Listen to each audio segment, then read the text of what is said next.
Good evening, everybody. My name is Jackie, and on behalf of Dublin UNESCO City of Literature and Dublin City Libraries, I'm delighted to welcome you all here this evening to Rathmines Library for our special One Dublin One Book event. And to anybody watching online, a very special welcome to you as well. We hope you enjoy this evening.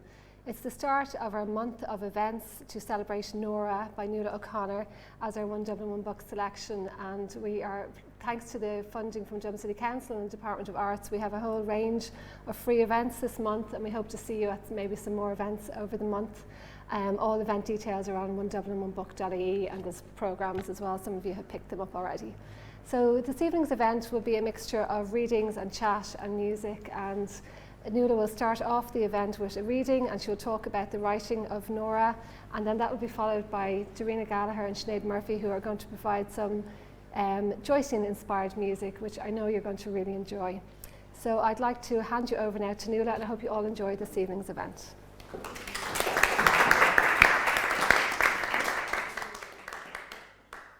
Thanks a million, Jackie, and thanks to everyone for coming. This is the fourth event, but it's actually the first one that's live in Dublin. So we're kicking off the first of the live events here tonight in Rathmines, this gorgeous library.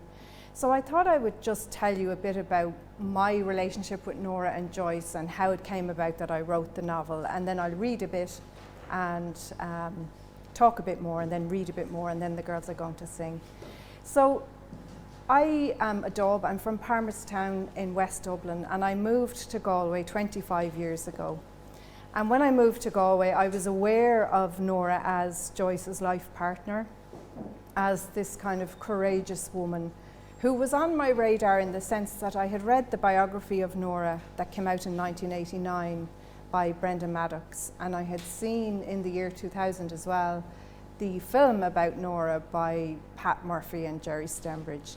So I was very aware of her as this kind of earthy maverick who had run away from Galway herself and then run away from Dublin with Joyce.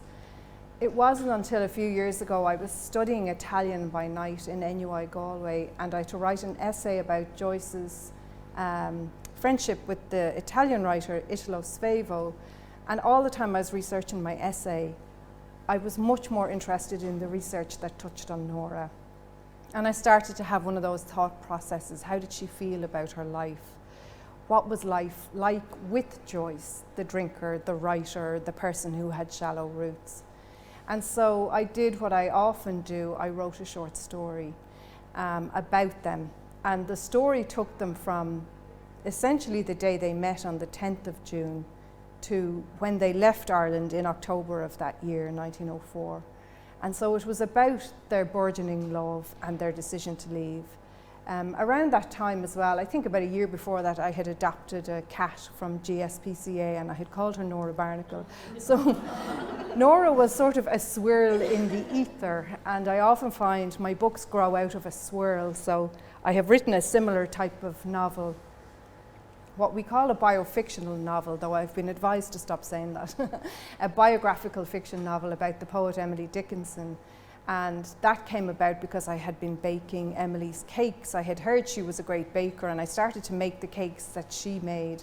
And again, this swirl happened whereby I wrote a poem about Emily, and then suddenly I found I didn't want to leave her alone. So the same thing happened to me with Nora. I was enjoying my commune with her so much. I wanted to stay with her and see how she felt. So these types of novels about real figures, and I'm very interested in maverick women, as you might guess from those two, and I've written another one about an English aristocrat who married, an English music hall girl who married into the Irish aristocracy. That one was called Becoming Belle. So I'm interested in these women who essentially push against what would be expected of them. So Nora would have been probably expected to, like her mother, marry somebody, settle down and have 8 babies like her mother. But Nora had other things in mind. By the time she met Joyce, she was already with 7 years work experience under her belt. She worked for the Presentation Nuns in Galway. She was a porteress, which meant she answered the door, there was silent order, and she also worked as a laundress.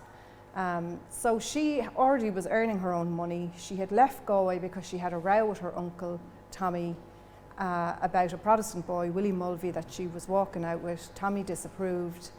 He beat Nora, and she decided, that's it, I've had enough, I'm leaving. And she ran away to Dublin. She didn't tell anyone she was leaving except for one of her friends. So off she went. She got a job almost straight away in Finn's Hotel. And luckily for Nora, it was a live-in job. She got a room there, and she worked as a chambermaid and also in the bar. It was one of those hotels where you did a bit of everything, like most hotels. I did the same thing myself in Switzerland when I was 18. So Nora arrived, has this job. She's a well-turned-out girl. She's always liked style. Her mother was a dressmaker. She wasn't hugely close to her mother. She'd been brought up by her grandmother. And Joyce spots her on the 10th of June 1904 walking along Nassau Street and approaches her. And he's in some mad, eccentric, borrowed outfit. He has a long, pale-coloured coat on. He's a yachting cap on, the ratty plimsolls he was so fond of. And she thought this guy was a Swedish sailor coming to accost her, but then he starts to speak. She hears his lovely educated tones, and as we know, Nora liked an educated man. Her boyfriends up to this were all a lot older than her and educated. And so he must have been beside himself when he heard her beautiful name, Nora Barnacle, such an unusual name. And also he loved Ibsen's Nora. So there was a nice little clash of interest there for Joyce, because as we know, he was a great word hoarder and loved to pick at people's brains and stories and backgrounds and knowledge in order to have things to write about.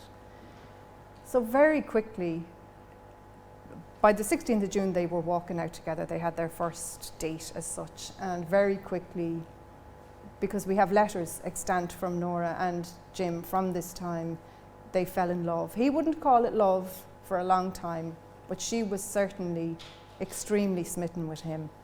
And they were very close, very fast. And he told her he wanted to get away from Ireland. And he asked her, will you go with me? Is there one who understands me, he said. And she said, yes. She was a woman ripe for adventure. She had met him, his equal in confidence and in sort of inbuilt sensuality, maybe. They were two gorgeous, confident young people, and they fell in love and eloped together, unmarried, to Europe. So the idea was that Joyce had a job lined up, but when they got to Zurich, there was no job at all. So they ended up going, first of all, to, well, by a roundabout route, they ended up in Pola, which is Pula in Croatia today. So I thought I'd read you a little bit from the start of their relationship. They're a month out of Ireland at this point, and you'll see what happens. It's Nora's voice, by the way. It's a first-person narrative. My stomach swills like water down a drain, and my head on the pillow is leaden. I grunt and sigh and tell Jim to get up without me. I know he's itching to get to his writing anyway, before he goes to the school to teach. Across the pages his hand goes every morning, scratch, scratch, scratch with his nib.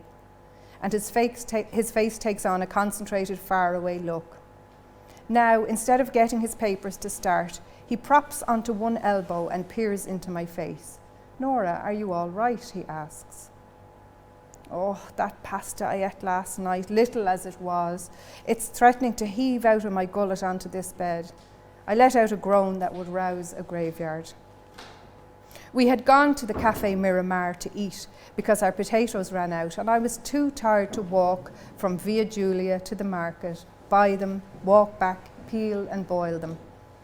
In the cafe, I ate a tiny bowl of pasta al pesto and then belched and gurgled all the way home after it.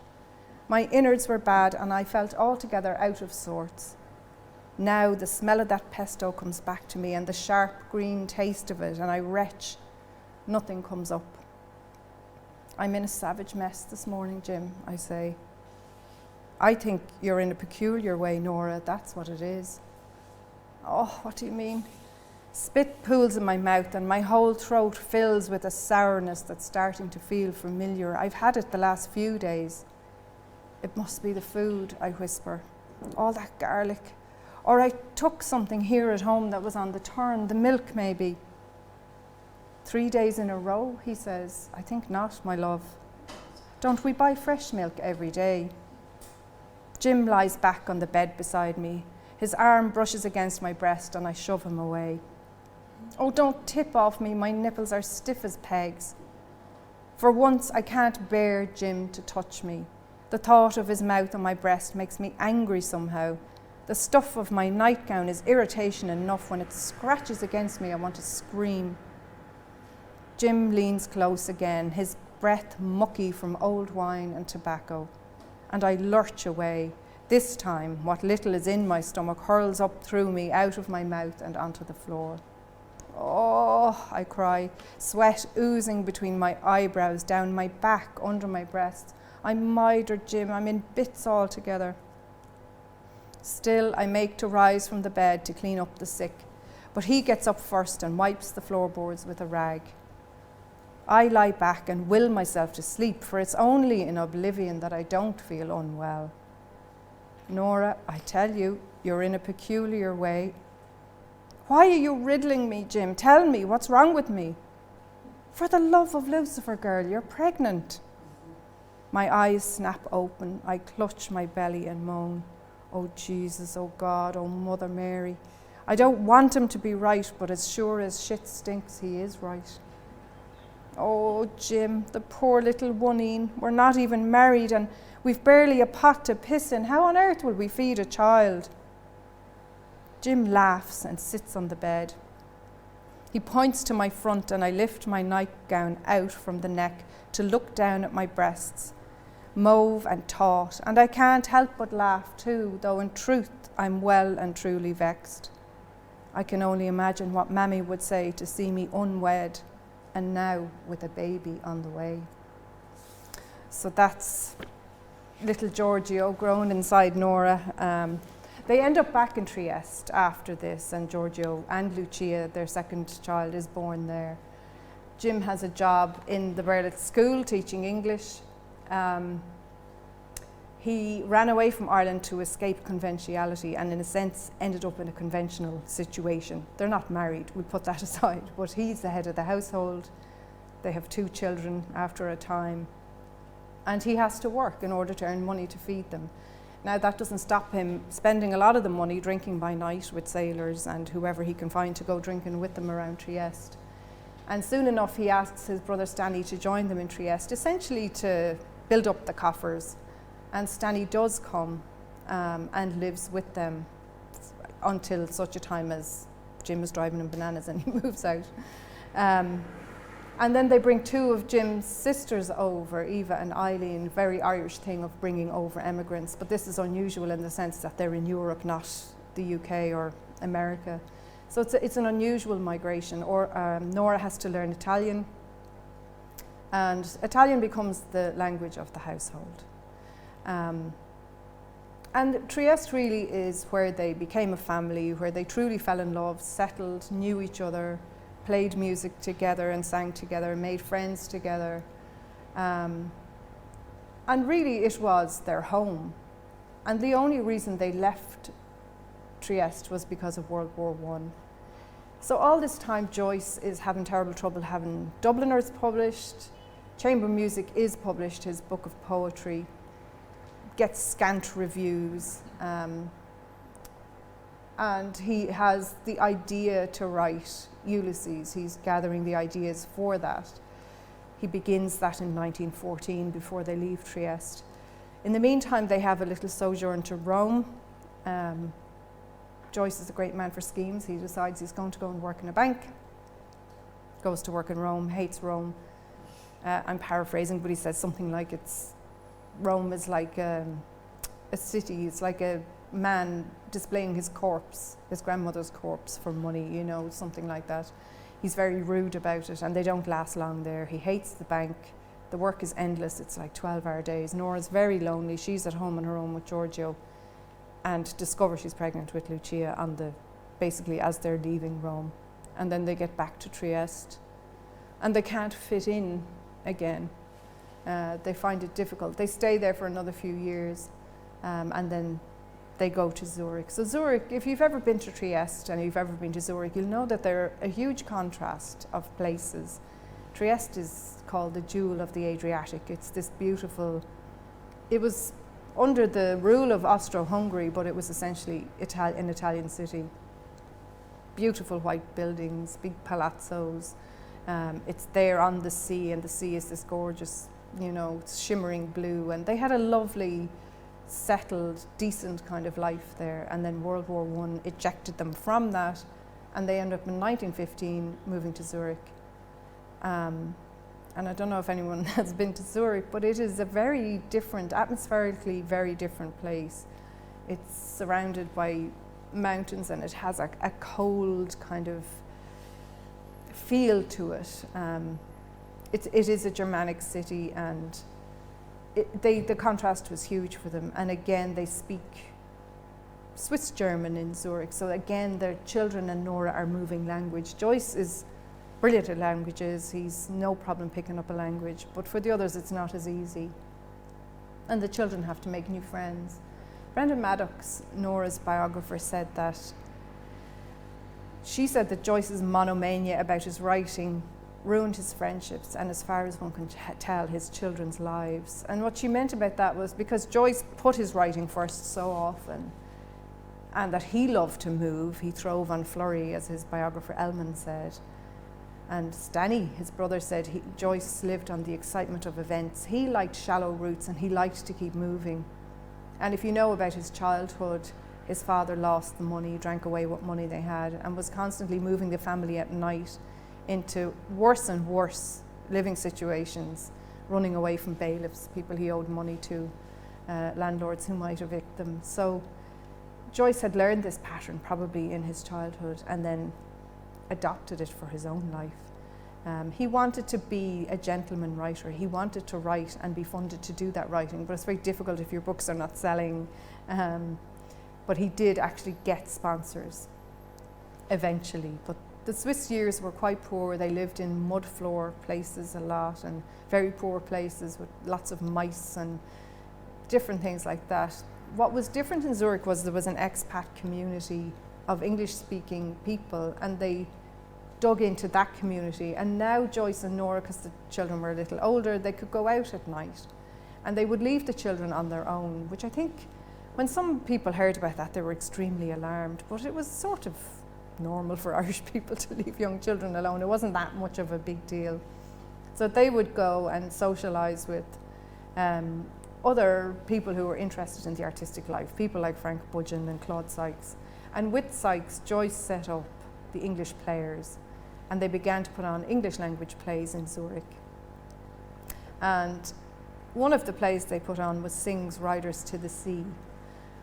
And Nora was chosen to play Kathleen in Riders to the Sea.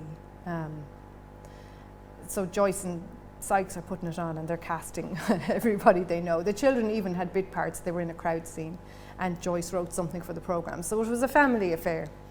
And I had the scene in my novel where Nora plays Kathleen in Riders to the Sea, but I think it was my agent as opposed to my editor asked me to ditch it, because the book was enormous by the time I submitted it to my agent, and so certain things have to go. And I was a bit surprised that so many of the scenes that they recommended would go between my agent and the editors were the ones where Nora was alone and had agency and was doing interesting things. So I guess for a publisher who's trying to sell a book, or an agent who's trying to sell a book, Joyce is what's of interest in the Nora story, whereas for me, Nora was what was of interest. So a lot of the scenes where she is having a high time herself are gone from the book. But I thought maybe tonight I would read a deleted scene for you in an exclusive, just for something different. And because the girls are going to sing a few war songs, and this is during World War I in Zurich, I thought we could tie it in that sense, that this is a scene from Zurich. So this is the bit where Nora's in Riders to the Sea. I'm in Jim's new play at the Fowen Theatre.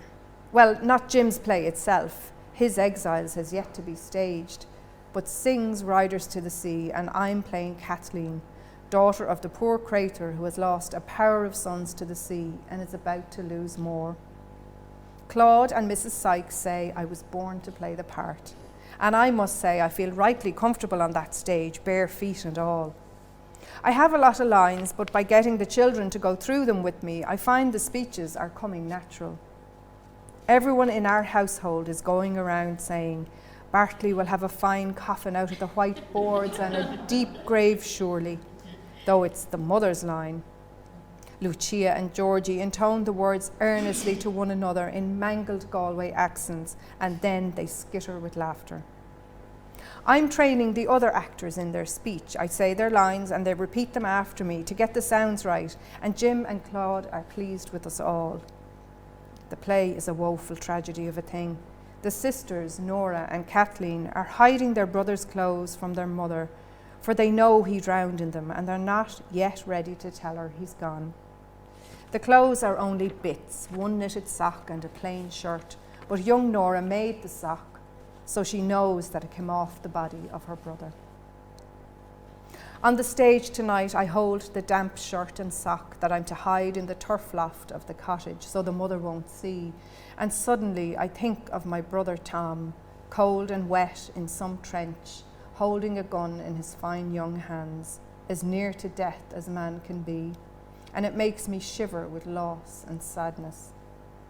The whole theatre feels as if it floats in taut silence when I place the bits of the dead brother's clothes into the loft, as reverently as if they were Tom's. I feel shaky in doing it. Backstage afterwards, Jim rushes up to me, his face alight. "You were splendid, Nora," he says. He pulls me to him, such emotion. I thought of my brother as if he were the dead son, I tell him. "Brava, Goosine," he says. He links me and leads me towards the dressing room. Everyone was looking at you, Nora, eating you up with their eyes. My gut cranks in irritation, and you loved that, Jim, all the eyes on me. Every person there tonight will carry home the image of you. Isn't that glorious, Nora? They have the picture of you and your lovely naked toes in their minds, your lovely self. I lower my voice, for people are milling around us. And when you say they, I suppose you mean the men. I suppose, Jim, Joyce, you mean that they'll be pulling at themselves with my face and my toes in their minds. He smiles and tips his forehead to mine. Exactly that, my love. Jim slides his hands around to my rear and squeezes, and in spite of my annoyance, I giggle. We kiss softly, and Claude Sykes runs past and whoops high on the success of the evening. "Marvellously deep, Mrs. Joyce," he says. Jim hugs me close. "You really brought powerful emotion to the turf loft. You surely did. Well done, my girl." "I'm happy that you're happy," I say. He puts his arm around my waist. I was thinking, as I said, of our own Tom, and how this war might swallow him yet, as the sea swallowed all the young men in the play. "Hush now, Goosing, we won't go down a morbid path." Jim kisses my nose. "You were so dignified in your grief, cara mia."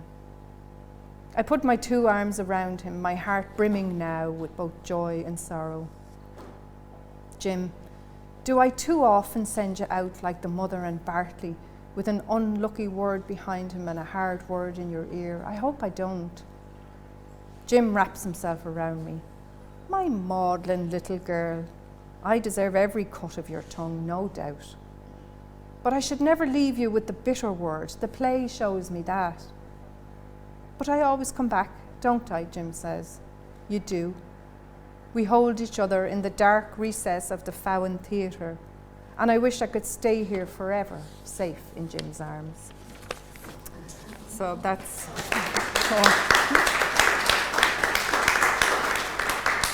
1918 in Zurich, and from there, as you probably know, Ezra Pound enticed Joyce to go to Paris because he assured him that all the literary people were there, and off they went to Paris. Sylvia Beach stepped up wonderfully when nobody else would touch Ulysses and offered to publish it. He had been writing it all that time in Zurich. And of course then fame didn't bring what maybe people hope for with fame, and that is some sort of peace of mind or something. It brought people wanting a piece of him, and he didn't like to give interviews and he didn't like to talk to strangers really. So they'd be in a cafe trying to eat their dinner, or not a cafe, a restaurant. They had very high tastes, and people would send over wine, or they'd send over compliments, or they would want to come and talk to them, and Joyce would go silent. You know, he didn't like this. And then, of course, in the early 1930s, Lucia was diagnosed as a hebephrenic schizophrenic, and that brought a lot of sorrow and unhappiness and discomfort to the family. She was unwell. Joyce did not want to fully acknowledge that she was unwell. He spent a lot of time sending her to different doctors, getting various friends to mind her, and in the end had to sort of acknowledge that she was very unwell. And you probably know that she was institutionalised for almost 50 years of her life, ending up in Northampton in England thanks to Harriet Weaver. Harriet was Joyce's great sponsor, gifted him the equivalent of 1.5 million euro in today's money over the course of her gifting to the family. And they were not great money managers, so they spendthrifted a lot of that money away. They loved fine clothing and fine dining and nice holidays in the very nicest hotels. So poor Harriet thought she was funding him to write and to have a little room to write in. She was in fact funding kind of a lavish lifestyle. Joyce was incredibly generous with other people's money. And that quote I said earlier from Maddox about his monomania perhaps ruining his children's lives, you know, Lucia was ill, but Giorgio too had a very beautiful voice, but didn't pursue a career as a singer, no more than Lucia didn't pursue a career as a dancer, because Giorgio was extremely nervous in performance and couldn't really get it together to keep it going. So neither of the children ended up with careers, and Giorgio essentially turned into Joyce. Having disdained drinking, having watched his father drink, he then became a drinker himself, and a gentleman, essentially, meaning that he lived off what money Joyce had, which was Harriet Weaver's money. So it was an odd situation. So the second part of the novel is actually quite sad, as we see all the stresses of illness and fame kind of come to fruition. But there was great love between Nora and Joyce, and they loved their children utterly. I have an exhibition in Molly, the Museum of Literature, that I curated, and it's a 20-minute audio-visual piece about the sort of bonds between Nora, Joyce, Giorgio and Lucia, and I include Stephen, their grandson, in it as well, through music.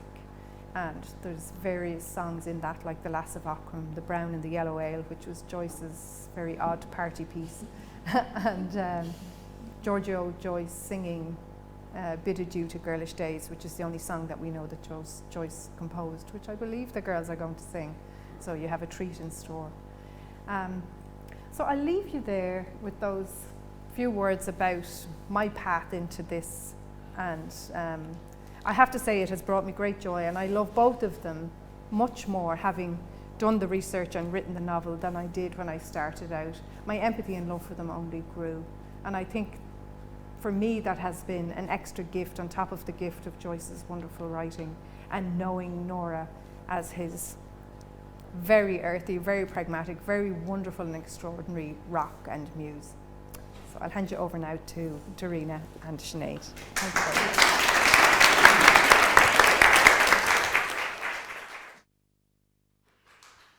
Furiously scribbling notes throughout the whole thing. I've written a whole show. Thank you, Nuala. That was so beautiful. Yeah, So folly that. I know. What happened when we launched in the CHQ building is the extraordinary resonances and echoes in so much of Joyce's musical choices in his work that seem to reflect the relationship between Nora and Jim through their life. And so, given this job to do, to follow you this evening, we really thought about how to weave their life together through song. So this is a musical homage to Nora, and thank you to Nuala for inspiring us to go on this little journey.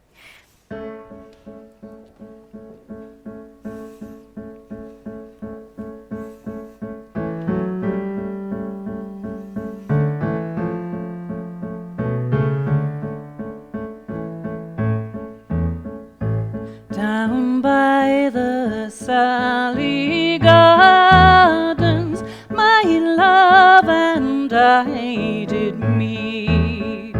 She passed the Sally Gardens with little snow white feet. She bid me take love easy as the leaves grow on the trees. But I, being young and foolish, with her did not agree.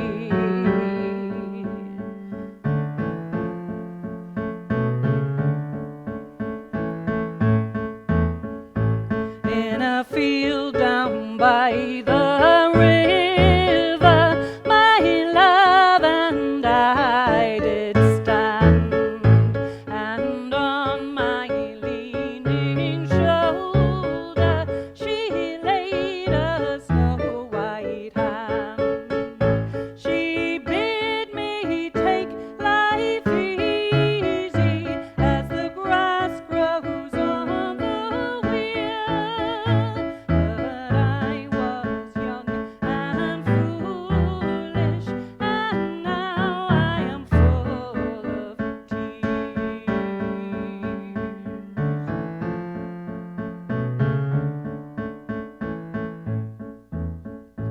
Down by the Sally Gardens, my love and I did meet. She passed the Sally Gardens with little snow white feet. She bid me take love easy as the leaves grow on the trees. But I, being young and foolish, with her did not agree.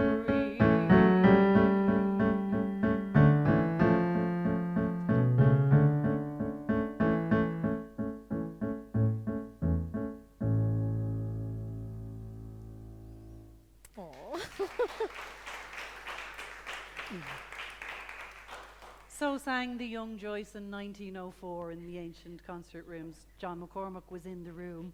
And I'm pretty sure Joyce didn't sing it like that because that's the Benjamin Britten arrangement, and Benjamin Britten wasn't born until 1913.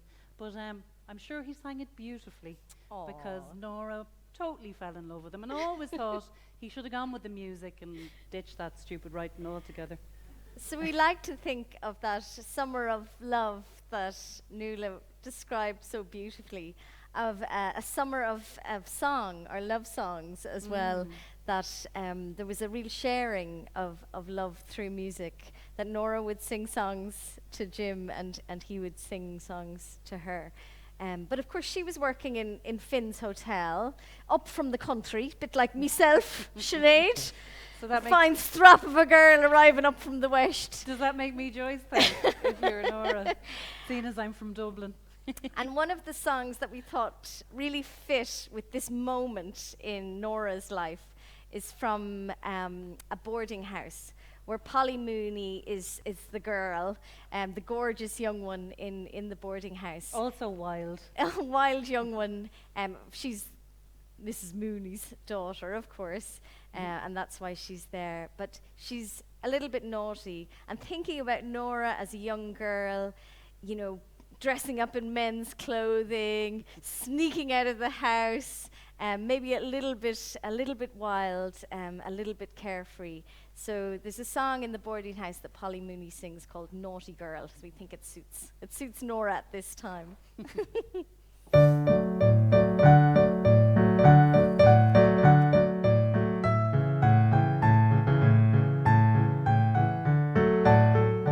On Sunday nights, there would often be a reunion in Mrs. Mooney's front drawing room.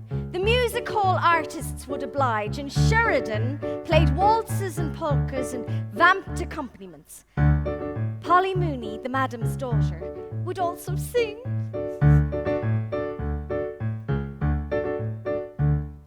I'm I'm an imp on mischief bent, only feeling quite content when doing wrong. When doing wrong. Sometimes when I've had my fun, I repent of what I've done, but not for long. But not for long. On my mistress tricks I play, telling her what love should say, whispering what love should do. She believes and does it too. I'm a naughty girl, you needn't shout, you know I am. Rome is in a whirl, because they're all afraid of this naughty little maid. She's a naughty girl, you know it well, and mean to tell. She's a bad one, if we ever had one. Oh, she's a very, very naughty little girl. Dance, naughty little girl. Okay. Dance.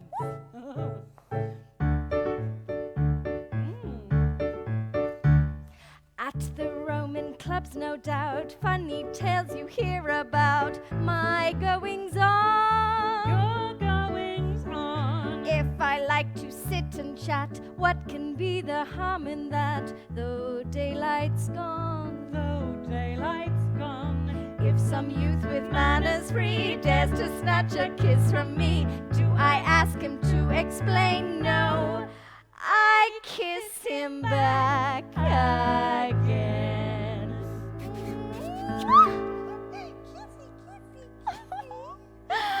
I'm a naughty girl, you needn't shout, you know I am. Rome is in a whirl, because they're all afraid of this naughty little maid. She's a naughty girl, you know it well, and mean to tell. She's a bad one, if we ever had one. Oh, she's a very, very naughty little girl. Oh, she's a very, very naughty little girl. Oh, she's a very, very naughty little girl.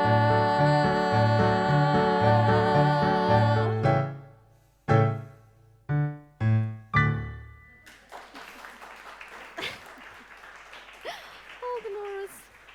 Did you see the way the hat instantly made me into a man? for the whole thing? I It's love the way that happens. amazing that, isn't it? Uncanny. We also liked, this is just for Anne Marie and Dublin City Libraries. Normally we wear our sailor suits, thinking about Joyce and his love of the sea, and almost, And as the you said, photo of him as a little boy in his little yeah, sailor and suit. a kind Yeah. of androgynous that we can turn into men and women, maybe thinking about Nora dressing up and that the freedom of that at that time. But also what Nuala was saying was Nora liked her style. She certainly did, and there's a lot of coats. I in know. your book. There really is. There's the Lot of- borrowed coat at the start when she's leaving. And then there's the very glamorous coat that she gets in Zurich. You'd need a coat in Zurich. You know, she might have got away with no coat in Trieste, but not in Zurich. And we thought this one was a little bit like the cover of the book. I know. We couldn't believe it when we said we could wear our fab coats. Kind of but fits you also- though, doesn't it? Fits you. Thinking about what Nuala described as well of this crazy summer of love that finishes on the 8th of October when they leave, and they leave Ireland and don't come back to live. They come for a couple of visits, but this is a real goodbye and an extraordinary leaving on the North Quays of Dublin, and a leave and eloping, such a risk for this young woman to take. So the next song we're going to sing is a song that Lucia wrote, and it appears in Finnegan's Wake. She didn't didn't write. write She it. didn't write, but she No. wrote out in a letter to Joyce, and went on one of her visits to Ireland, and she said, "This is your song, Mammy and Daddy, about your leaving Dublin." as such young people on the 8th of October. So this is Dublin Bay.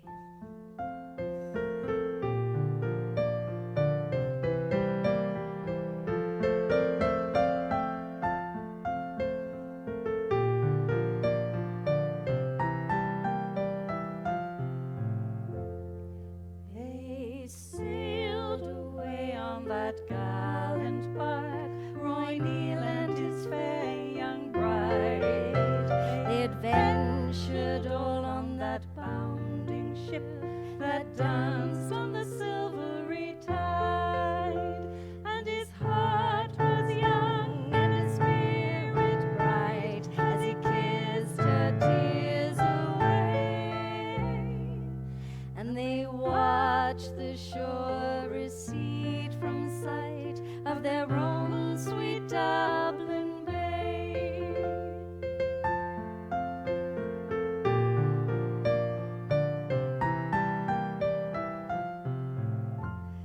3 days they sailed when the storm arose, and the lightning swept the deep, and the thunder crash broke the short repose of the weary sailor's sleep.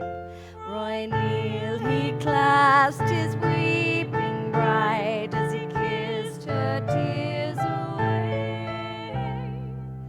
Oh, love, it was a fearful hour when we left sweet Dublin Bay.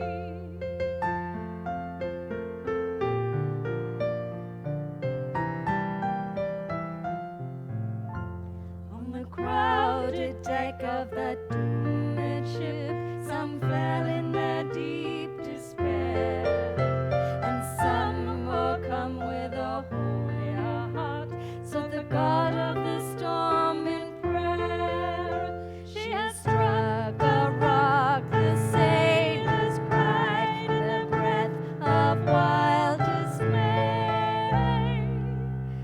And that ship went down with that fair young bride that sailed from Dublin Bay. It's very hot in this, really hot. But of course it has to be said that they didn't drown. No. They didn't all drown. They landed in Trieste and started their peripatetic life. Really glad they came out right. But once again, in those stories that Joyce is writing, Dubliners at this time when his children are so young and he goes to Rome. So he's written some of the stories in Dubliners still in Dublin and then finishes them in those early years in Trieste. But when in Rome, he becomes desperately homesick. Maybe the job in the bank is not helping. And he thinks about the happy times. A lot of Dubliners isn't very happy. But the final story, The Dead, is full of love and cheer and warmth and a sharing and family.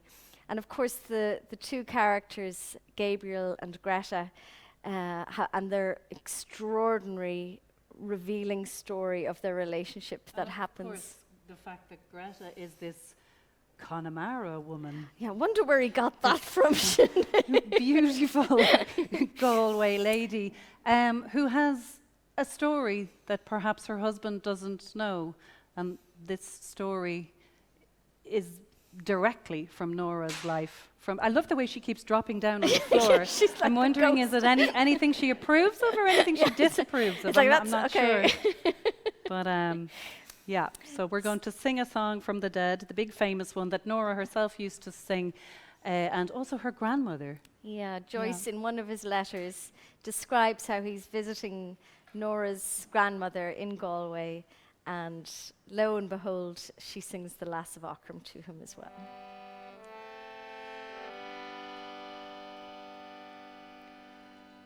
If you be the lass of Aughrim, as I take it, you mean to be. Tell first token that passed between you and me. Oh, don't you remember that night on yon lean hill when we were together? I'm sorry now to tell. Oh, the rain, it falls on my heavy locks, and the dew, it wets my skin. My babe lies cold within my arms, and none will let me in. Oh, the rain, it falls on my heavy locks, and the dew, it wets my skin. My babe lies cold within my arms. Lord Gregory, let me in.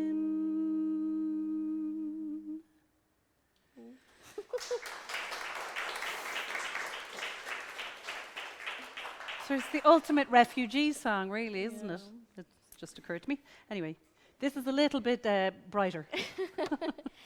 So one of the things that did happen to poor Nora is that she realized that things weren't really working out that well, and that sometimes love fades a little, although not completely, of course. That maybe their love was the strength, but you know, things aren't easy. As love grows older, love grows colder. We better sing the song, otherwise we just end up saying all the lyrics. This is from a portrait of the artist, and it's actually a song that Simon Dedalus sings to Stephen. So the Simon Dedalus character is of course Joyce's father. Joyce's own father.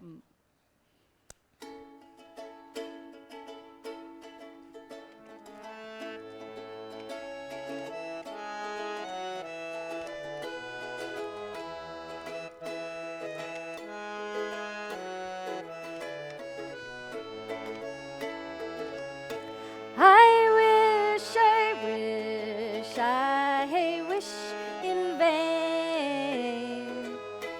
I wish I was a maid again. A maid again I ne'er shall be, till apples grow on the ivy tree. For love is pleasing and love is teasing, and love is a pleasure when first it's new.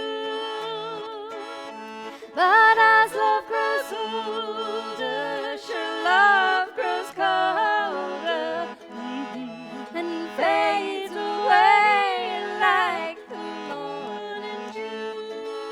Poor Nora. I've left my father, I've left my mother, I've left my brothers and sisters too.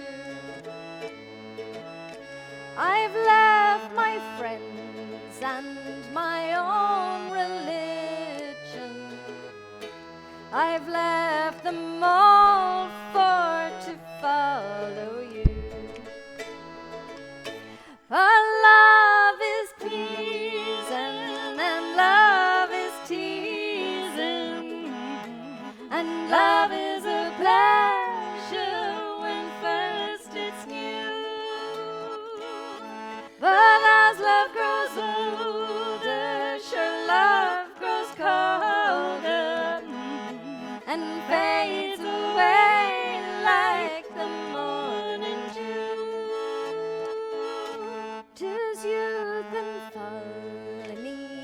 its young men marry. So here, my love, I'll no longer stay. What cannot be cured, sure must be endured, sure. So I'll away to America. For love is pleasing, and love is teasing, and love is a pleasure when first it's new. But as love grows older, sure love grows colder and fades away like the morning dew.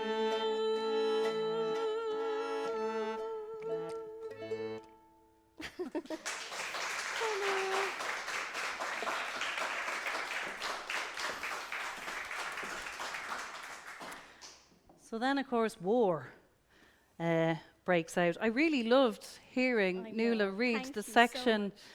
from, not from the book. Yeah, because I love the play, Riders to the Sea. Well, not love, because it's really dark. But the whole idea, the way you brought together the sea and war is very interesting to me. I And haven't fully formed that thought, so I'll stop even now. though they were having this, what seemed like a really joyous time in Zurich, and were refugees and had found a safe place to go. Twice in their life, they had to flee war, and Zurich was this safe place to go for them. And yet the thought and images of the boys in the trenches and the people actually fighting and missing loved ones. And that was so beautiful to hear that come in. And I guess that's what we're thinking of at the moment. Yeah. And finding safe places for people who need to flee. So Yeah. 2 songs we're going to sing, but together, that Joyce uses within his work, Shularoon and Johnny, I Hardly Knew You, both from the woman's point of view, the woman left behind and letting the soldier leave. Yes, and both very much woven into his work. Yeah.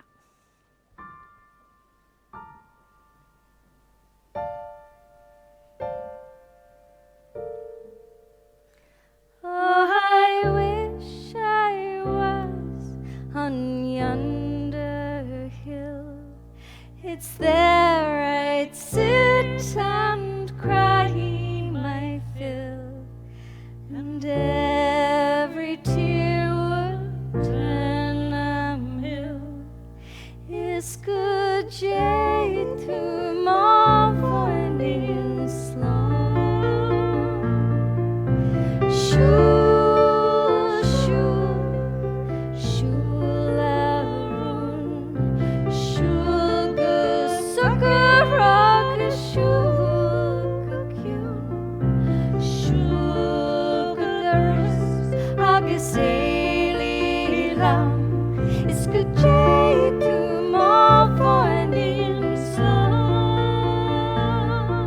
I'll dye my petticoats, I'll dye them red, and round the world I'll beg my bread, until my parents wish me dead. It's good jade to my morning slum. Shoo, shoo, shoo-la-roo,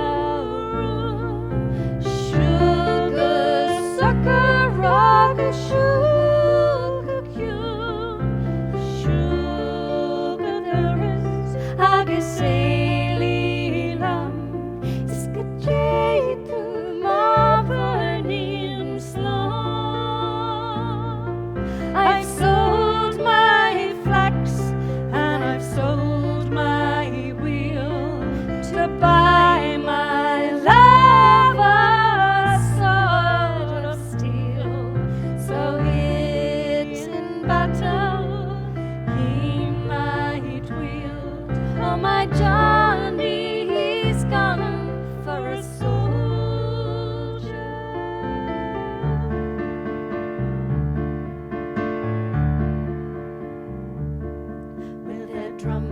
guns and guns and drums, hurroo, hurroo, with their drums and guns and guns and drums, hurroo, hurroo, with their drums and guns and guns and drums, the enemy nearly slew ya.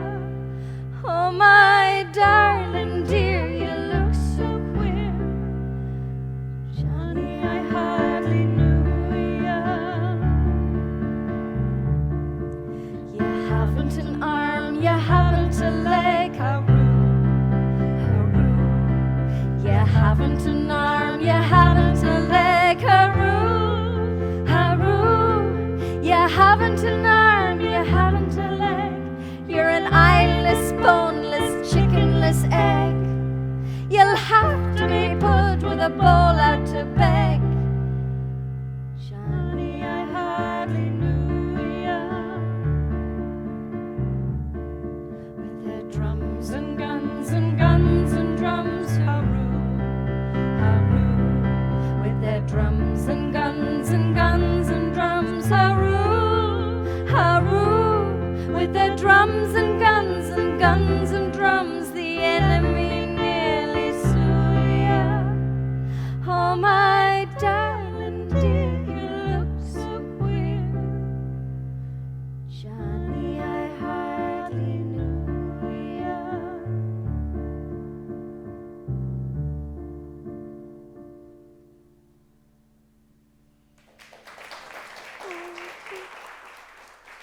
Oh, the wedding. That seemed to take on a different resonance. I'm getting dressed for my wedding. Okay, you get dressed for Sorry, your wedding. give me See, a that moment. wasn't all doom and gloom. I know, it was very exciting, but There it took was- ages. Yeah, how many years? From 1904 to 1931? That's loads. Yeah, you do the sums.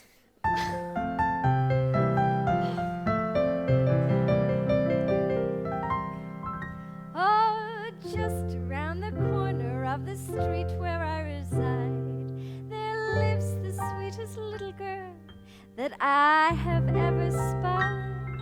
Her name is Rose O'Grady, and I don't mind telling you that she's the sweetest little rose the garden ever grew. Sweet Rosie O'Grady, my dear little rose, she's my steady lady, most everyone knows. And when we are married, how happy we'll be, for I love sweet Rosie O'Grady, and Rosie O'Grady loves me.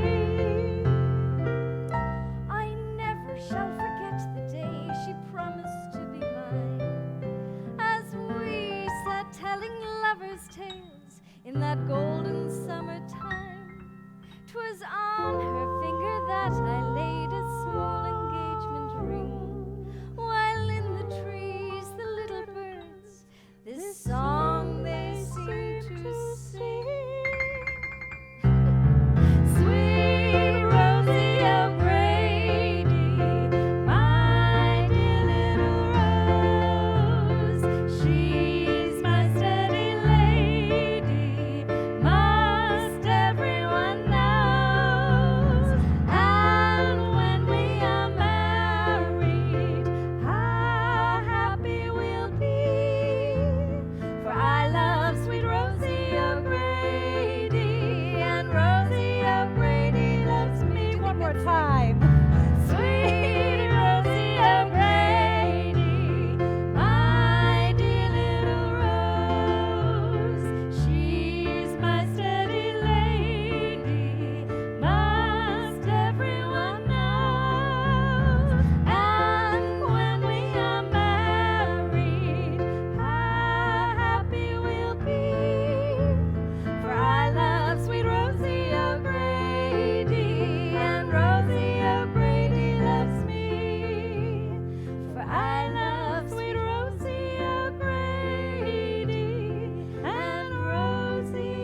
Which brings us round the bend by commodious turn to the end.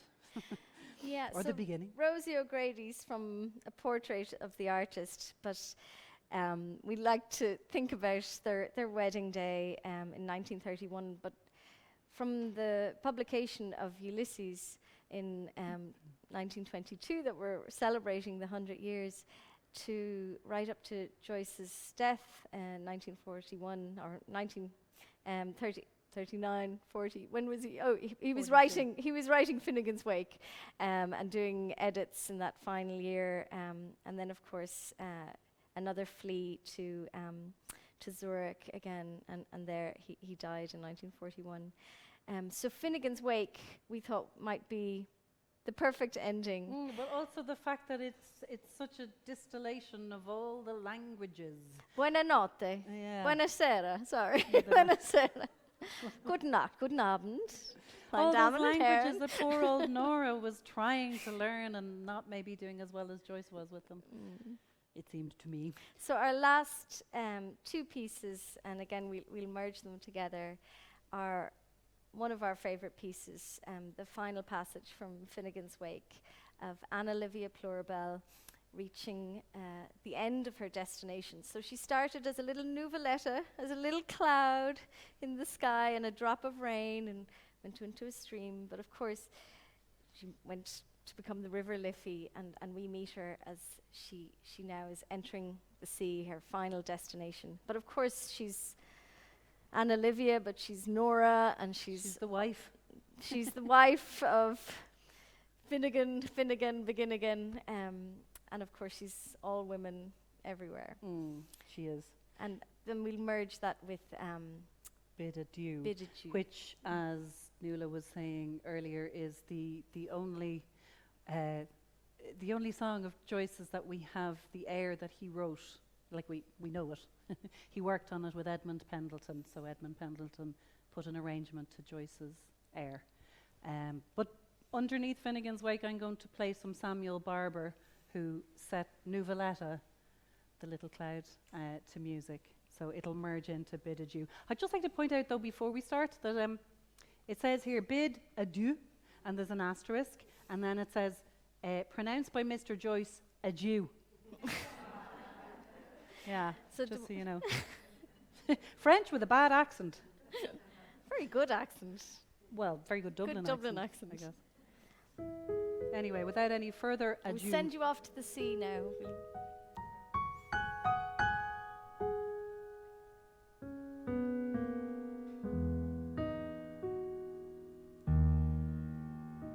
I'm going to start that again because I've started in the wrong place. Do you see what I've done with my music? There's all bits everywhere.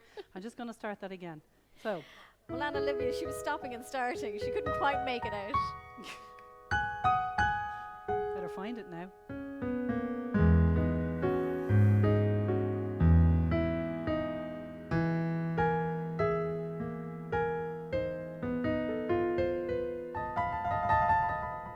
Soft morning city. Lisp, I am Liffey speaking.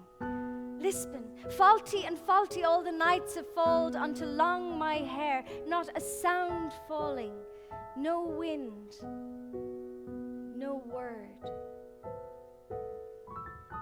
I am passing out, oh bitter ending. They'll never see nor know nor miss me. I'll slip away before they're up. They'll never see nor know nor miss me. And it's old and old, it's sad and old, it's sad and weary. I go back to you, my cold father, my cold, mad father, my cold, mad, fiery father, till the mere sight of the near size of him, the moils and moils of it, moan and owning, makes me sea silt, salt sick. And I rush my only into your arms. I see them rising.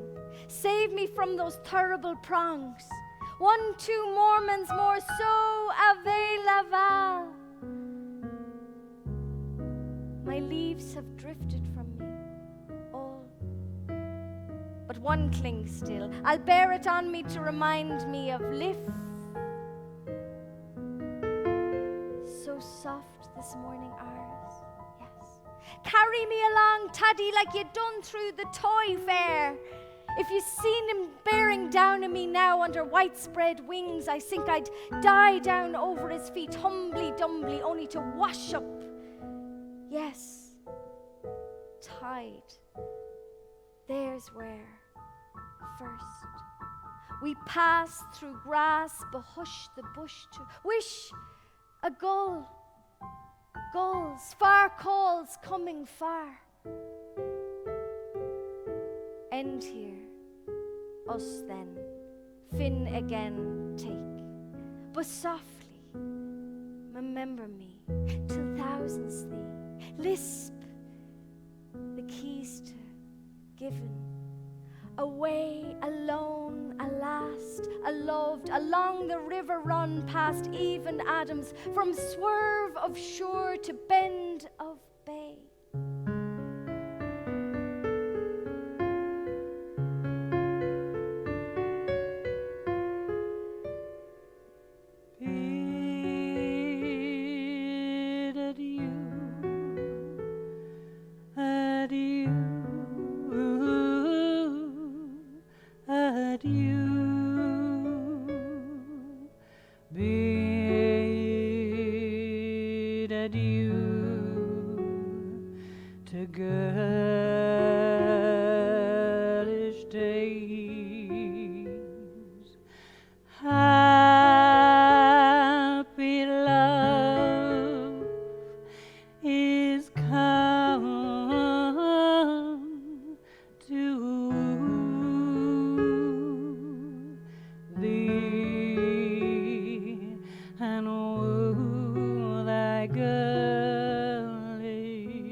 Become thee fair, the snood upon thy yellow hair.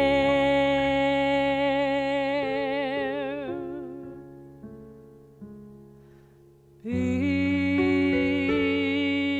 adieu, adieu, adieu, adieu to girlish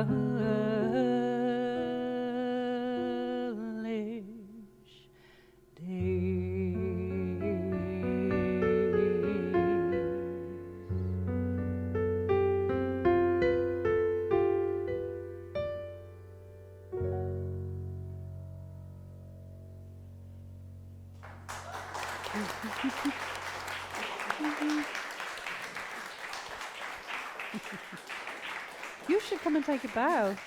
We usually bow after our shows, like theatre people. You come too.